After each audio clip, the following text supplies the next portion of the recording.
안녕하십니까. 네. 제1장 요양보호 개론 중 3장 직업 요양보호사의 직업윤리 및 자기관리에 대해서 보도록 하겠습니다.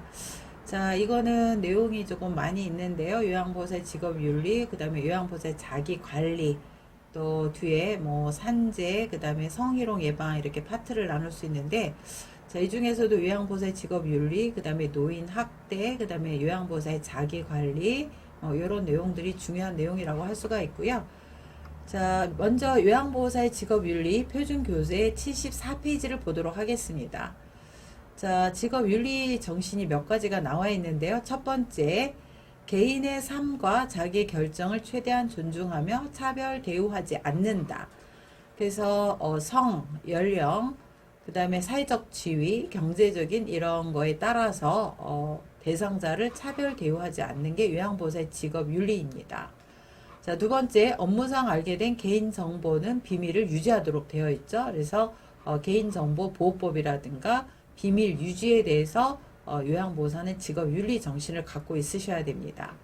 자, 세 번째, 업무의 경과와 결과,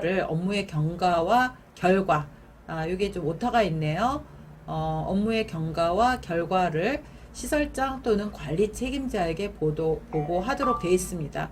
그래서 결과만 보고하는 게 아니라 업무의 경과 또 결과를 시설장 또는 관리 책임자에게 반드시 보고하도록 되어 있죠. 자, 네 번째, 업무를 수행하기 위해 지속적으로 지식과 기술을 습득해야 됩니다. 그래서 누군가를 케어한다는 것은 상당히 전문가적인 어떤 소양과 지식을 필요로 하죠. 그래서 매년 요양보호사 선생님들을 위한 이런 직무교육과 이런 교육들을 받으시도록 하고 있고요. 또 소속된 단체에서 계속 지식과 기술을 습득하도록 하고 있습니다. 자, 다섯 번째는 건강관리 또한 복장 및 외모관리 등을 포함하는 자기관리를 철저히 해야 되죠. 여섯 번째, 가족 및 타 전문직, 뭐 의사나 간호사나 사회복지사나 이런 분들과 적극적으로 업무 협조를 하셔야 됩니다. 자, 그 다음에 요양보호사의 그 윤리적 태도를 보도록 하겠습니다. 그래서 1장에서 요양보호사의 직업윤리 정신을 봤고요. 자, 표준교재 76페이지 요양보호사의 윤리적 태도에 대해서 좀 더 구체적으로 이제 이렇게 안내를 하고 있습니다. 자, 종교를 성교의 목적으로 강요해서는 안 되겠죠. 네, 그래서 장교학에서는 종교를 강요해서는 안 됩니다. 그래서 종교는 자율적으로 선택하도록 되어 있죠. 자, 두 번째, 대상자에게 유아어나 명령어나 반말 등을 사용하지 않습니다. 그래서 친하다는 이유로 어르신에게 반말 등을 사용하지 않고요. 또 유아어나 명령어 이런 것들을 절대 사용하지 않도록 하고 있습니다. 자, 세 번째, 특히 방문 요양이나 목욕인 경우에 변경일을 변경할 경우 사전에 대상자에게 양해를 구하도록 하고 있습니다. 반드시 사전에 적어도 전날까지는 대상자에게 양해를 구해야 되겠죠. 자, 네 번째, 시험에 종종 나오는데요. 대상자가 없으면 알아서 서비스를 하고 돌아가는 것이 아니라 대상자가 없으면 방에 들어가지 말고 다음 방문일을 적어 메모를 남겨두도록 하고 있습니다. 네. 자, 다섯 번째, 대상자와 별도의 서비스 계약을 하거나 타 기관에 의뢰해서는 안 됩니다. 그래서 이런 별도의 서비스를 계약을 할 내용이 있으면 시설장이나 관리자에게 보고해서 지시받은 내용대로 대처하도록 되어 있죠. 자, 여섯 번째, 전문가의 진단이 필요한 사항은 상식선에서 판단이나 조언하지 말아야 합니다. 특히 경제적인 거, 또 어떤 그런 건강 관련한 거, 이런 전문적인 이런 진단이나 또 상담이 필요한 것들은 상식선에서 판단이나 조언하지 말도록 이렇게 하고 있습니다. 자, 일곱 번째, 감독자에게 알리지 않고 근무지를 비우거나 공용 물품 등을 가져가서는 안 됩니다. 그래서 반드시 어떤 개인적인 사유로 인해서 근무지를 비우게 되면 반드시 관리자에게 보고를 하도록 하고 있죠. 자, 여덟 번째, 장교양 인정 신청을 유도하거나 복지 용구를 알선해서는 안 됩니다. 네, 그 다음에 9번째, 본인 부담금을 할인하거나 추가로 부담하게 되면 안 됩니다. 특히 그 8번째와 9번째의 장기한 인정을 유도하거나 복지용구를 알선 혹은 본인 부담금을 할인하거나 추가로 부담하게 되면 유인 알선 행위로 요양보호사 자격이 박탈이 될 수도 있고 또한 형사적인 처벌을 받으실 수도 있습니다. 자, 10번째, 기록들을 고의적으로 위조, 변조하거나 기록하면은 안 됩니다. 자, 그 다음에 요양보호사 윤리적 태도 몇 가지가 더 남아있는데요. 11번째, 사고가 발생하면 요양보호사가 알아서 대처하는 게 아닙니다. 즉시 시설장 또는 관리 책임자에게 보고하도록 하고 있습니다. 자, 요거는 시험에 종종 나오죠. 그래서 사고 발생을 하면 즉시 시설장 또는 관리 책임자에게 보고하도록 하고 있고요. 12번째, 전문가의 진단이 필요한 사항은 상식선에서 판단, 조언하지 말고요. 대상자의 개인적인 권리를 최대한 보호하도록 하고 있습니다. 또 14번째, 요양보호 서비스 제공 시 정해진 정책과 절차에 따라야 됩니다. 자, 요양보호 서비스는 대상자의 욕구에 따라서 한다. 네, 물론 욕구에 따라서 저희가 어느 정도 반영을 해서 하고는 있지만 요양보호 서비스는 공적인 서비스이기 때문에 정해진 정책과 절차에 따라서 하도록 하고 있습니다. 자, 15번째, 제공된 요양보호 서비스의 내용을 정확히 기록합니다. 16번째, 제공해야 할 서비스의 내용이나 방법이 확실하지 않을 때는 도움을 청하도록 하고 있죠. 자, 17번째, 노인 학대가 의심이 되는 경우에는 노인보호 전문기관 또는 경찰서에 보고 또는 신고하도록 하고 있습니다. 자, 요양보호사는 노인 학대 의무 신고자이므로 반드시 노인 학대가 의심이 되는 경우에는 이렇게 보고 또는 신고하도록 하고 있습니다. 자, 세 번째, 노인의 인권 보호와 학대 예방에 대해서 교재 90페이지에 있습니다. 그래서 노인의 인권 보호와 그 다음에 나오는 노인 학대와 관련이 있죠. 깊죠. 자, 노인의 인권 보호와 관련해서 첫 번째, 시설에서 생활하는 노인의 권리 보호를 위한 윤리 강령에 대해서 보도록 하겠습니다. 자, 요거는 시험에 자주 나오고 있어요. 매회 시험에 출제가 되는 내용인데 이 그 시설 생활 노인의 윤리 강령의 내용이 많습니다. 요것들을 반드시 기억을 하시고 다 이거를 외우지는 못한다 하더라도 자주 읽어서 이해하시기 바랍니다. 자, 시설 생활 노인의 권리 보호를 위한 윤리 강령 첫 번째가 존엄한 존재로 대우받을 권리입니다. 사람은 누구나 존엄한 존재로 이렇게 대우받을 권리가 있죠. 자, 좀 더 구체적인 내용을 보도록 하겠습니다. 자, 존엄한 존재로 대우받을 권리는 노인의 의사에 반하는 어떠한 노동행위나 노인 학대를 해서는 안 됩니다. 또 종사자에게 노인의 권리에 대한 교육을 실시하도록 되어 있습니다. 자, 여기 그 사례가 나와 있는데요. 요양시설에서 동료 노인을 괴롭히는 노인이 있어도 오래된 습성이라 고치기 힘들고 다른 노인들이 조용해지는 효과가 있다고 생각하여 모른 채 한다. 자, 이거는 존엄한 존재로 대우받을 권리를 침해한 사례이죠. 네, 시험에 자주 나오니까 눈여겨보시기 바랍니다. 자, 두 번째는 질 높은 서비스를 받을 권리죠. 네, 질 높은 서비스를 받을 권리에는 개별화된 서비스와 다양한 영양급식을 제공받을 권리가 있습니다. 또한 의학적 판정이 없는 한 노인이 개인적으로 복용하는 약물을 금지시켜서는 안 됩니다.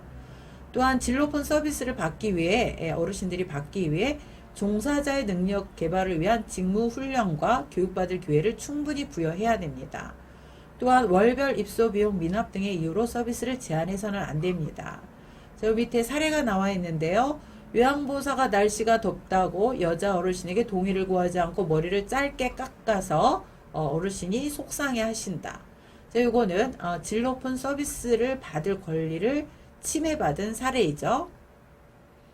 자, 세 번째는 가정과 같은 환경에서 생활할 권리가 있습니다. 그래서 개별적인 수납 공간을 제공하도록 하고 있고요.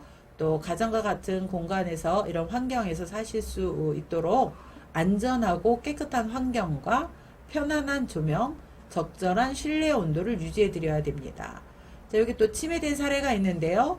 집에서는 편안하게 침대 생활을 해오셨는데 시설에서는 매트리스를 깔고 자라고 하여 잠이 쉽게 들지 않고 자고 일어나면 여기저기 쑤신다고 투덜거리신다. 자, 이거는 가정과 같은 환경에서 생활할 권리를 침해한 사례입니다. 자, 네 번째는 신체적 제한을 받지 않을 권리인데요. 긴급한 사항이나 증상 완화 목적인 경우를 제외하고는 노인의 의사에 반하는 신체적 제한을 해서는 안 됩니다.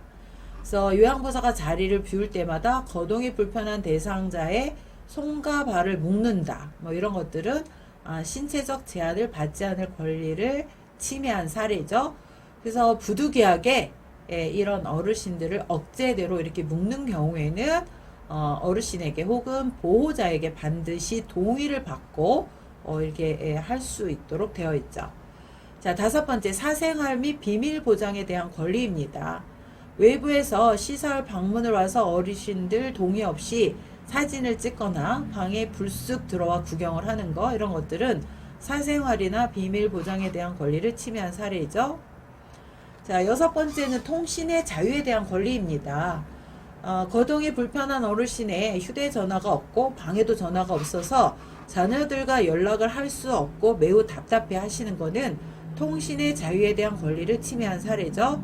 자, 일곱 번째, 정치, 문화, 종교적 신념의 자유에 대한 권리가 있으십니다. 그래서 특정 종교 행사에 참여를 강요하거나 또한 문화 행사나 선거 등 정치적 권리 행사에 부당한 영향력을 행사해서는 안 됩니다. 어르신이 단풍 구경을 가고 싶은데 거동이 불편하다고 하여 데리고 가지 않는 것은 정치, 문화, 종교적 신념의 자유에 대한 권리를 침해한 사례이죠.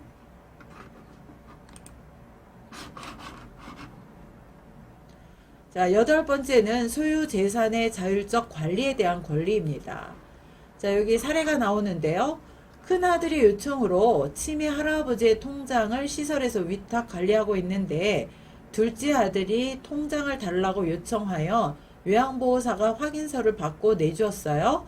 그 후에 큰아들이 찾아와 통장을 가족들의 동의도 없이 내주었다며 시설에 강하게 항의를 했는데 이런 것들은 소유재산의 자율적 관리에 대한 권리를 침해한 사례입니다. 자, 아홉 번째는 불평의 표현과 해결을 요구할 권리인데요. 병원 진료를 받고 늦게 시설에 도착할 경우 식은 밥을 드시고 또 따뜻한 식사를 원하지만 시설에 감히 이야기를 꺼내본 적이 없는 이런 것들은 불평의 표현과 해결을 요구할 권리를 침해한 사례이기도 하죠. 자, 그 다음에 열 번째, 그 시설 내 외부 활동 참여의 자유에 대한 권리인데요. 어르신들이 시설에서 생활을 하고 계시지만 시설 내부나 외부의 다양한 서비스나 여가 문화 활동에 참여한 기회를 제공을 해야 되고요. 또 노인이 원하지 않는 한 면회나 방문객을 거부해서는 안 됩니다. 또한 외출이나 외박의 기회를 최대한 보장을 해야 되는 게 시설 내 외부 활동 참여의 자유에 대한 권리입니다. 자, 11번째, 요 내용은 또 시험에 자주 나오는데요. 정보 접근과 자기 결정권 행사의 권리입니다. 어르신이 입소를 하거나 또한 퇴소를 할 때 혹은 전원, 다른 시설로 가실 때 그 외 노인에 대한 모든 의사결정 과정에 노인 또는 가족을 참여시키고 모든 부분에서 자기 결정권을 행사할 수 있도록 해야 됩니다. 특히 시설의 규칙과 규정을 설명해주고 또 시설의 각종 정보와 기록에 대한 접근을 허용해주는 게 정보 접근과 자기 결정권 행사의 권리죠. 시설에서 어떤 시설물을 이용하고 정보를 이용하는 데 있어서 이런 것들을 접근을 허용해주고 안내를 해줘야 된다는 겁니다. 자, 사례.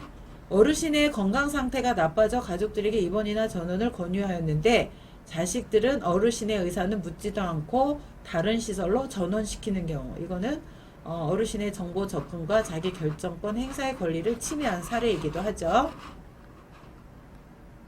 요양보호 개론의 세 번째 단원, 요양보호사의 직업윤리 및 자기관리 중 노인의 인권보호와 학대 예방에 대해서 보도록 하겠습니다.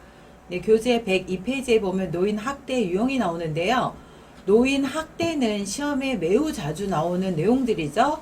그래서 노인 학대 유형, 또 노인 학대 행위 및 증상들이 자주 시험에 출제가 되고 있습니다. 먼저 그 노인 학대 유형 중 신체적 학대를 보면은요.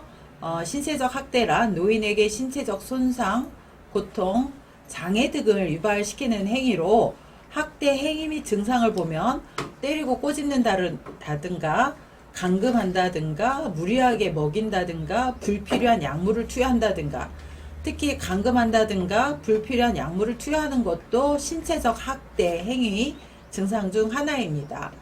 자, 두 번째 유형은 언어 정서적 학대인데요. 가장 많은 학대 유형이죠. 자, 언어 정서적 학대의 정의를 보면 비난, 목욕, 위협, 협박 등의 언어 및 비언어적 행위로 노인에게 정서적 고통을 주는 행위입니다. 학대 행위나 증상을 보면 어르신을 유아처럼 다룬다든가 뭐 어르신들에게 뭐 맴매를 한다든가 뭐 이런 것들이 대표적인 유아처럼 다루는 거죠. 또 어르신을 외출시키지 않는다든가 또 위협적으로 무례한 태도를 취한다든가 노인의 친구나 친지가 방문하는 것을 싫어한다든가 집에 들어오지 말라고 하고 문을 열어주지 않는다든가 뭐 이런 것들이 대표적인 언어 정서적 학대의 행위들로 이렇게 이해를 하시면 되겠습니다. 자, 언어 정서적 학대가 있고요. 화면이 잘 안 넘어가는데요.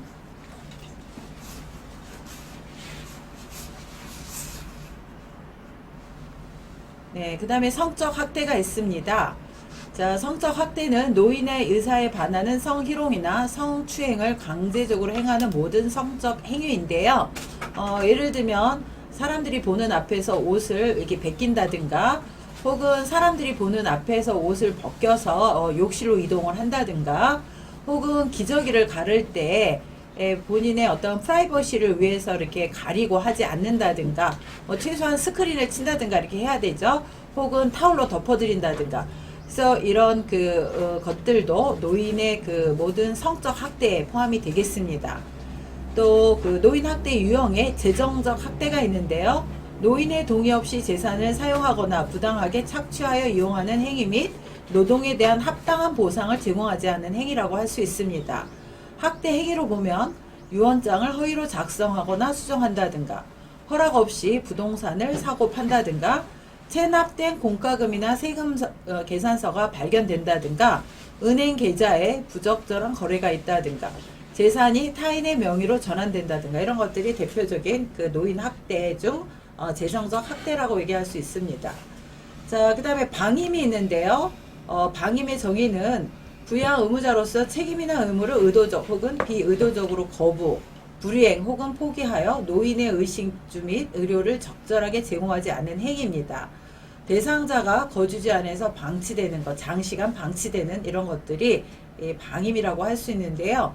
학대 행위를 보면 필수 생활비나 또 생계비 지원을 하지 않는다든가 약물을 불충분하게 투여한다든가 또 어르신의 개인 위생을 태만히 해서 관리하지 않는다든가 어르신이 가출해도 찾지 않는다든가 1년 이상 왕래나 연락이 두절된 상태라든가 그래서 케어를 필요하는 노인을 장시간 방치하는 거 이런 것들이 대표적인 방임이라고 할 수가 있죠. 자, 그 다음에 또 방임의 좀 더 학대 행위를 보면 의치나 보청기나 안경 등이 없거나 부서져 있다든가 또 더럽고 계절에 맞지 않는 의복을 입고 있다든가 또 어르신에게 필요한 난방, 전기, 가스, 전화, 수도가 단절되어 있다든가 주거 환경이 안전사고의 위험이 있다든가 노인 혼자 배회하게 둔다든가 이런 것들이 다 방임 행위죠. 자, 그 다음에 자기 방임이 있는데요. 자기 방임은 노인 스스로 의식주 제공이나 의료처치 등의 행위를 포기해서 사망에 이르게 되는 경우를 자기 방임이라고 합니다. 대상자 스스로 방치하는 거를 그대로 두는 거 이것을 자기 방임이라고 그러죠. 예를 들면 어르신이 병원에 가서 치료를 받아야 되는데 치료를 거부를 하는 거를 그대로 방치하는 거 이것을 자기 방임이라고 합니다. 자, 학대 행위를 보면 의도적으로 신변 청결이나 기본 생활을 기피한다든가 의도적으로 죽고자 하는 모든 행위라든가 의도적으로 보호 거부로 건강 문제가 발생한다든가 치료 행위 거부로 생명의 위험을 초래한다든가 이런 것들이 자기 방임입니다. 그래서 스스로 방치하는 걸 그대로 두는 것도 자기 방임 학대라는 거죠.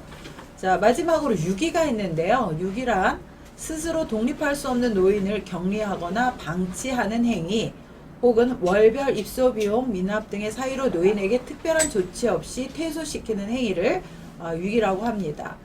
대상자 거주지 밖에서 방치되는 것을 유기라고 하죠. 자, 좀 더 학대 행위를 보면은요.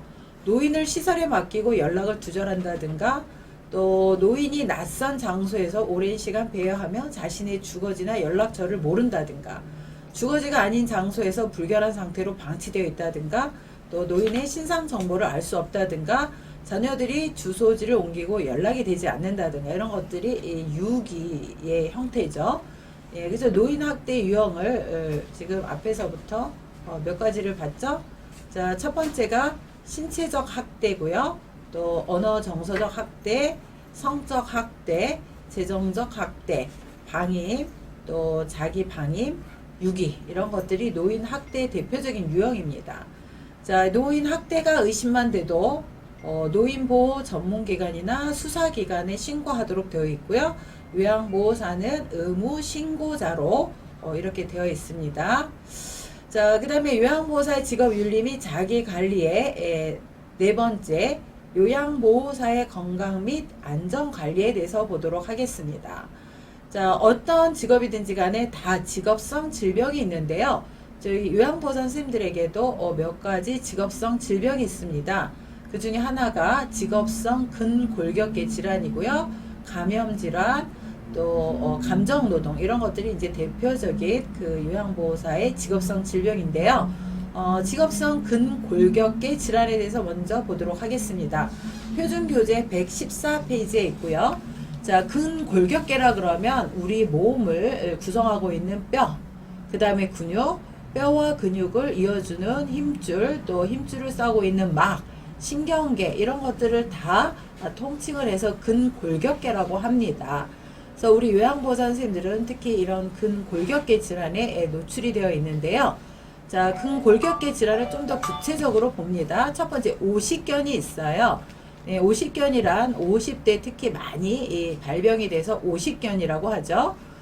특별한 외상이 없어도 어깨 관절 전체에 통증이 있고, 특히 밤중에 통증이 심하며 관절이 뻣뻣하고, 발병 후 약 2년에 걸쳐 별 치료 없이 회복되기도 되는 게 오십견이라고 합니다. 자, 두 번째, 힘줄염이 있는데요. 힘줄염이란 반복적인 팔 벌림 동작과 무리한 사용, 또 퇴행성 변화로 팔을 벌릴 때 저항을 주면 어깨 통증이 발생하는 게 힘줄염입니다. 자, 세 번째, 팔꿈치 내측 삼가염이 있는데요. 골프 엘보라고도 얘기하죠. 손목을 굽히는 일을 과도하게 하는 경우 팔꿈치 안쪽에서 시작해서 손으로 통증이 발생을 하는 것을 팔꿈치 내측 상가염이라고 합니다.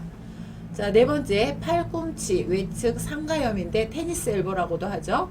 주먹을 쥐거나 반복적으로 무거운 물건을 들어 올리는 등의 손목을 펴는 동작을 많이 할 경우 팔꿈치 관절 외측 상과 쪽에서 손목 관절까지 통증이 발생하는 것을 팔꿈치 외측 상가염이라고 합니다. 자, 수근관 증후군이 있는데요. 손을 많이 쓰는 경우에 손바닥과 손가락이 저리거나 감각 저하, 통증, 또 근력 약화가 특징이죠. 특히 밤에 통증이 더 심해지고 손을 털게 되면 저림과 통증이 일시적으로 완화되기도 합니다. 그래서 우리 손목에는 그 정중신경이 지나가는데 손을 많이 쓰다 보면은 이 정중신경이 압박이 돼서 이렇게 수근관 증후군이 오게 됩니다. 자, 여섯 번째는 요통이에요. 직업성 근골격계 질환은 급성 요통보다는 만성적인 요통이 지속적으로 증가를 하고 있죠. 특히 우리 요양보호사는 신체 부위별 손상 빈도를 보면 허리가 가장 많이 이 근골격계 질환이 일어나는 것을 볼 수가 있고요. 자, 근골격계 질환은 지금 앞에서 이렇게 쭉 설명을 했는데요. 오십견, 힘줄염, 팔꿈치 내측 상가염, 팔꿈치 외측 상가염, 수근관 증후군. 네, 이 증상들의 스트레칭 방법이 있습니다. 그래서 표준교재 114페이지에 보면은 그림으로 여러 가지 그 스트레칭 방법이 나오는데요. 요거를 잘 이해하시고, 이해가 안 되는 분은 교재 그림대로 요 동작을 통해서 익숙하게 이해를 하시기 바랍니다. 네, 그래서 최근에는 이 그림과 관련한 시험 문제들이 자주 출제가 되고 있고요. 또한 요 텍스트로 설명이 되는 설명까지 같이 이해를 하셔야 되겠습니다. 자, 표준교재 114페이지 요통을 예방하면서 물건을 이동하는 방법이 나와 있는데요. 네, 신체 선열과 관련이 된 내용들이죠. 자, 첫 번째, 허리는 핍니다. 허리를 구부리게 되면은 온몸의 체중과 물체의 무게가 허리에 과중이 돼서 허리를 다칠 수 있기 때문에 허리는 반드시 피셔야 됩니다. 그 다음에 무릎을 살짝 굽혀서 몸의 무게 중심을 낮추고 다리를, 발을 어깨 넓이만큼 벌려서 지지면을 넓히죠. 네, 그래서 허리를 펴고 무릎을 굽혀 몸의 무게 중심을 낮추고 지지면을 넓혀야 되고요. 또 물건을 든 상태에서 방향을 전환 시 몸통을 돌리지 않고 발을 움직여서 조절합니다. 그래서 몸통을 이렇게 돌리는 게 아니라 발을 움직여서 방향을 조정을 하도록 합니다. 또 물체는 최대한 몸 가까이에서 위치해서 들어 올려야 힘이 덜 들어가겠죠. 또 침대나 높고 넓은 바닥에 있는 물체를 움직일 때는 한쪽 무릎을 위에 올리고 자세를 낮추어 움직이도록 합니다. 그래서 물건을 들을 때 몸에서 가장 큰 근육인 허벅지의 근육에 힘을 주어서 여기에 힘을 주어서 물건을 들고 허리를 펴고 목도 펴고 무게 중심을 낮추고 이렇게 해야지만 허리의 손상을 최소화할 수가 있습니다. 자, 교재에 나와 있는 그림까지 잘 이해를 하시기 바랍니다. 자, 두 번째, 직업성 근골격계 질환의 이제 치료가 있는데요. 표준 교재 123페이지를 보시기 바랍니다. 자, 초기 치료는 손상 후 24시간에서 72시간. 72시간이면 3일 이내라고 할 수가 있죠. 이렇게 손상 후 하루에서 3일 이내 24시간에서 72시간 내에 초기 치료는 해야지 최대한 손상을 막을 수가 있습니다.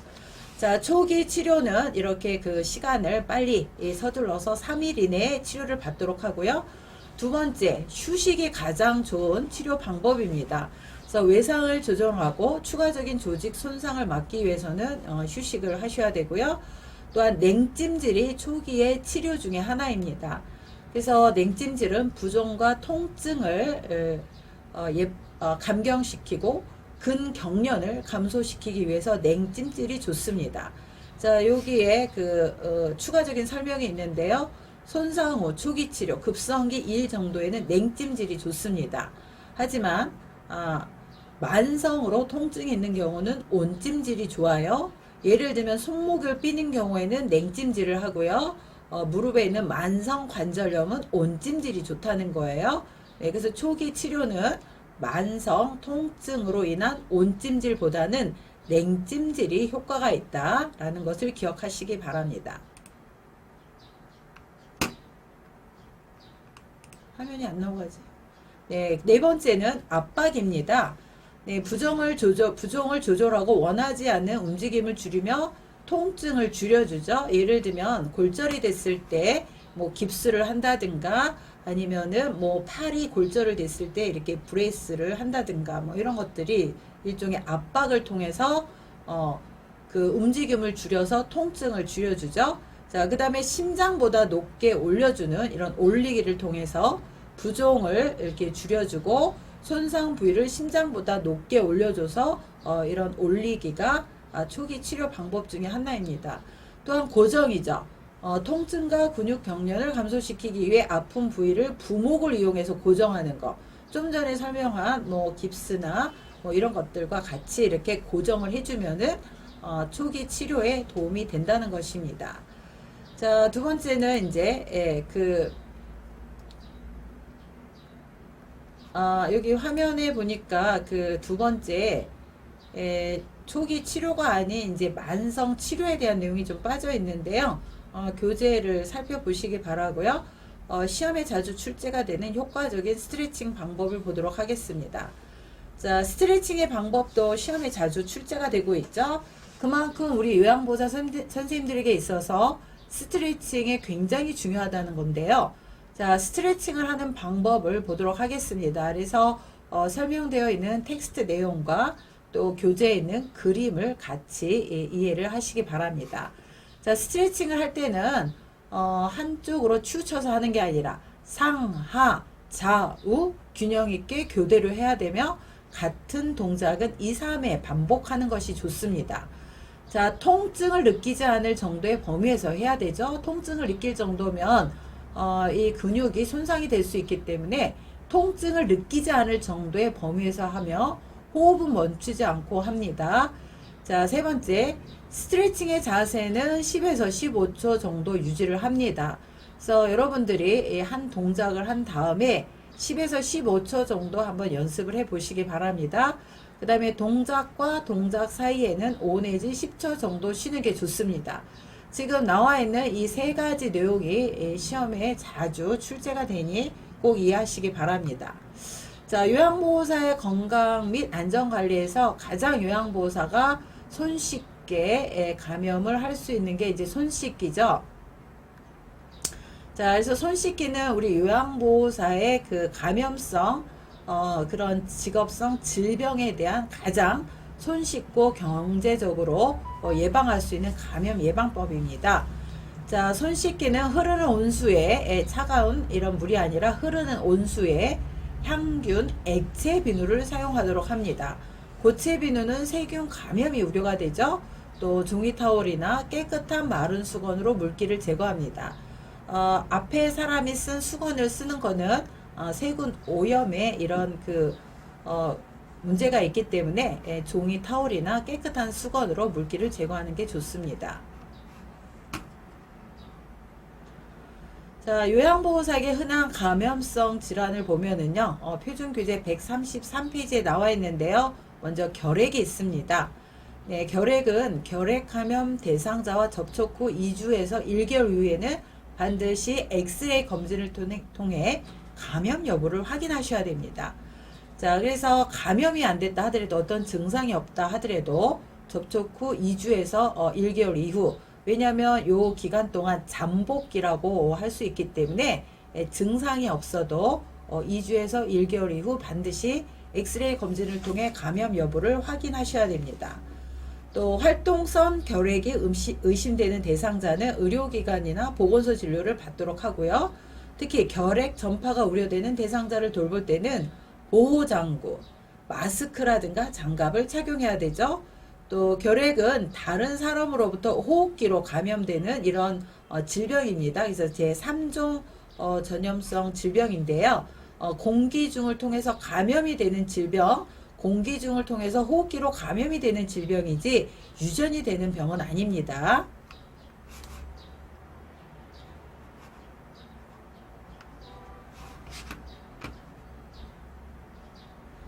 자, 요양보호사에게 흔한 감염성 질환의 두 번째는 독감이죠. 인플루엔자라고도 할 수 있는데, 요양보호사는 독감 유행 2주 전에 예방접종을 하고, 독감에 걸린 요양보호사는 일주일 정도 쉬는 게 좋습니다. 그래서 어르신들도 이제 독감이 오기 전에 예방접종을 하시는 게 좋고요. 또 어르신을 케어하는 요양보호사는 2주 전에 독감 유행 2주 전에 예방접종을 반드시 해야 되고요. 특히 독감에 걸린 요양보호사는 서비스를 중단하고 일주일 정도 쉬는 게 좋습니다. 자, 세 번째 감염성 질환은 노로바이러스 장염인데요. 노로바이러스는 굉장히 작은 이런 그 바이러스만 있어도 굉장히 전파가 잘 되므로 요양보호사가 감염된 경우 증상이 약하더라도 2, 3일간 요양보호 업무를 중단을 해야 됩니다. 또 증상이 회복된다 하더라도 최소 2, 3일간은 음식 조리에 참여하지 않습니다. 또한 개인 위생을 철저히 하고 어패류 등은 반드시 익혀서 먹도록 해야 됩니다. 그래서 노로바이러스 장염은 최근에는 여름철 뿐만이 아니라 겨울철에도 자주 발병을 하고 있기 때문에 특히 요양보호사가 개인 위생을 철저히 하는 게 중요하죠. 자, 요양보호사에게 흔한 감염성 질환 중 네 번째는 옴입니다. 자, 옴은 바이러스나 세균이 아닌 옴 진드기인데요. 옴 진드기에 의해 발생되고 옴 또한 전염력이 매우 강합니다. 그래서 대상자가 옴에 걸리면 동거가족이나 요양보호사도 동시에 치료를 해야 됩니다. 증상이 없다 하더라도 가족, 동거가족이나 요양보호사는 동시에 치료를 해야 됩니다. 또 옴 환자의 이런 뇌이나 침구류는 삶아서 빨거나 다림질하고 의료 및 침구류는 반드시 소독을 해야 됩니다. 자, 시험에 이렇게 나올 수 있어요. 옴 대상자의 침구류는 깨끗이 세탁해서 햇볕에 말린다. 틀립니다. 네, 친구류는 삶아서 빨거나 다림질하고 의류 및 친구류는 소독을 하는 게 맞습니다.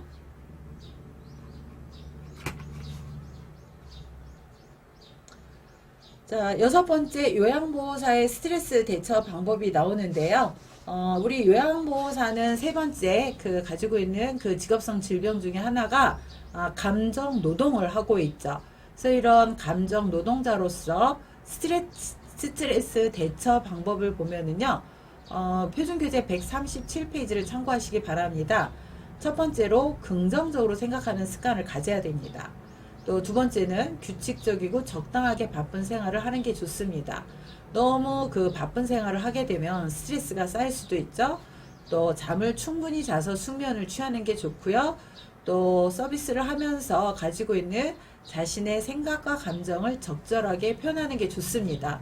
그래서 본인의 생각과 감정을 억압을 하고 계속 참다 보면 언젠가 폭발을 할 수가 있죠. 그러므로 자신의 생각과 감정을 적절하게 표현을 하는 게 좋고요. 다섯 번째, 적극적인 대인관계를 갖는 게 좋습니다. 자, 그 다음에 그 요양보호사의 근로계약에 대해서 나오는데요. 네, 표준교재 138페이지를 참고하시기 바랍니다.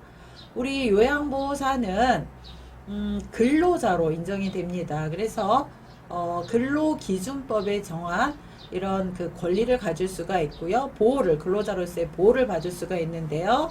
자, 이와 관련한 근로계약을 보도록 하겠습니다. 자, 근로계약서도 시험에 종종 나오니까 근로계약서에 명시해야 할 사항에 대해서 기억을 하시기 바랍니다. 자, 근로기준법에 정한 기준에 미치지 못하는 근로조건을 정한 근로계약의 부분은 무효입니다. 또 무효인 부분에 대해서는 근로기준법이 적용이 되는데요. 근로계약서에 명시해야 될 사항, 우리 요양보호사님들이 취업을 하시게 되면 근로계약서를 사업주가 작성을 하시게 되는데요. 이럴 때 근로계약서에 포함이 돼야 되는 내용입니다. 첫 번째, 임금과 근로시간이 명시가 돼야 되죠. 두 번째, 취업 장소와 종사할 업무에 관한 사항, 즉 직무에 대한 내용이 명시가 되어 있어야 됩니다. 세 번째는 취업규칙의 내용, 근로자가 10명 이상인 기관들은 취업규칙을 고용노동부에 신고를 하게 되어 있는데요. 이런 취업규칙의 내용 중 중요한 내용들이 명시가 돼야 되죠. 또 기숙사가 있는 경우, 기숙사를 이용하게 되는 경우 기숙사 규칙에 관한 사항, 이런 것들이 명시가 되고 있습니다. 자, 여덟 번째, 산업안전보건법이 있는데, 산업안전보건법은 요양보호사의 건강을 위한 어떤 권리를 지원하는 법이라고 할 수 있죠. 모든 근로자는 산업안전보건법에 따라 보호가 돼야 되죠. 자, 산업안전보건법, 보면은요, 장기 요양기관의 장은 요양보호사에게 안전에 대해 교육을 해야 됩니다. 또 장기요양기관의 장은 안전, 보건상의 이유로 작업을 중지했을 때 처벌할 수 없습니다. 자, 아홉 번째, 산업재해보상보험법을 봅니다. 네, 그래서 산업재해보상법은 근로 현장에서 재해를 당했을 경우 이를 보상을 해주는 보험, 산업재해보상보험법인데요. 업무상 사유에 의해 4일 이상 입원 또는 통원을 요하는 부상 및 질병, 상해가 발생하면 보상을 해주는 제도가 산업재해보상보험입니다. 자, 산업재해보상보험을 인정받은 산재 근로자의 보호를 받을 주요 내용에 대해서 보도록 하겠습니다. 산재 근로자 보호의 주요 내용을 보면은요, 첫 번째, 산재, 그러니까 산업재해를 당했을 경우 요양 중에 퇴직하거나 사업장이 부도, 폐업하여도 산재급여를 받을 수 있죠. 두 번째, 산재보험급여는 조세 및 기타 공과금의 부과가 면제되어 세금을 내지 않습니다. 우리나라의 모든 그 소득에 대해서는 세금이 부과가 되지만 산재보험급여는 세금을 내지 않습니다. 자, 세 번째, 산재요양으로 휴업하는 기간과 치료를 종결한 후 30일간은 해고하지 못하도록 되어 있어요. 다쳐서 일을 못한다고 함부로 해고를 하지 못하도록 되어 있는 거죠. 자, 네 번째, 보험급여를 받을 권리는 3년간 유효하고 또 퇴직 여부와 상관없이 받을 수 있습니다. 그래서 퇴직하고 나서 다친 게 확인이 되면 보험급여를 받을 권리가 3년간 유효하다는 거고 퇴직 여부와 상관없이 받을 수 있다는 겁니다. 또한 보험급여는 양도나 압류할 수 없어 채권자가 이렇게 압류나 양도할 수 없다는 내용입니다. 자, 10번째 요양보호사의 건강 및 안전관리 중에 하나인 성희롱 대처 방법에 대해서 보도록 하겠습니다. 표준교재 141페이지에 참고하시도록 하고요. 자, 사업주는 성희롱 예방 교육을 근로자들에게 1년에 1회 8시간 이상 실시하도록 하고 있습니다. 그래서 성희롱 예방 교육은 의무 교육이기 때문에 반드시 사업주가 근로자인 요양보호사에게 성희롱 예방 교육을 하도록 하고 있죠. 자, 성희롱 시 감정적인 대응은 삼가하고 단호히 거부 의사를 표현하도록 합니다. 그래서 성희롱의 유형에는 언어적 성희롱, 육체적 성희롱, 시각적 성희롱이 있는데요. 네, 언어적 성희롱은요, 교재 141페이지를 참고하시기 바랍니다. 자, 성희롱의 유형에 대해서도 시험에 종종 출제가 되고 있으니까 이해를 하시기 바랍니다. 그래서 출제가 되는 이런 내용들은 어떤 단원에 치우쳐서 나오는 게 아니라 17개 단원에 걸쳐서 교재 구석구석 이렇게 출제가 되고 있으므로 교재를 처음부터 끝까지 잘 읽어보시고 중요한 내용들을 잘 이해하시는 게 중요하겠습니다. 자, 성희롱의 유형을 보도록 하겠는데요. 언어적 성희롱은 음란한 농담, 음란패설이죠. 또 외모에 대한 성적인 비유나 평가, 또 성적 관계를 강요하거나 회유하는 행위, 성적 사실관계를 묻거나 성적인 정보를 의도적으로 유포하는 행위, 음란한 내용의 전화통화, 회식자리 등에서 옆에 앉혀 술을 따르도록 강요하는 행위, 이런 것들이 언어적 성희롱이라고 할 수 있습니다. 대표적인 예를 들면 남성이 혹은 여성이 상대의 성을 가진 분들에게 뭐 맛있게 보인다든가 싱싱하게 보인다든가 이런 것들이 대표적인 성희롱이라고 할 수가 있겠죠. 자, 두 번째 육체적 성희롱을 보도록 하겠습니다. 육체적 성희롱은 강제적으로 입맞춤을 한다든가 포옹을 한다든가 뒤에서 껴안는다든가 신체 접촉을 한다든가 가슴이나 엉덩이나 신체 부위를 만지는 행위라든가 안마나 애무를 강요하는 행위를 육체적 성희롱이라고 합니다. 자, 세 번째 시각적 성희롱을 보도록 하겠습니다.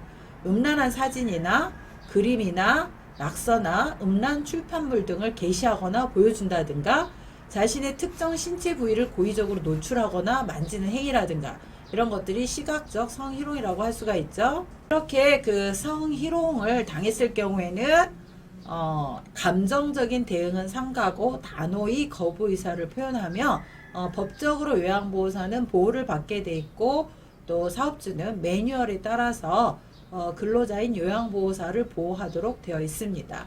자, 이상 그 요양보호사의 직업윤리 및 자기관리에 대해서 봤고요. 이후 요양보호사 대상자 이해를 강의하도록 하겠습니다. 수고하셨습니다.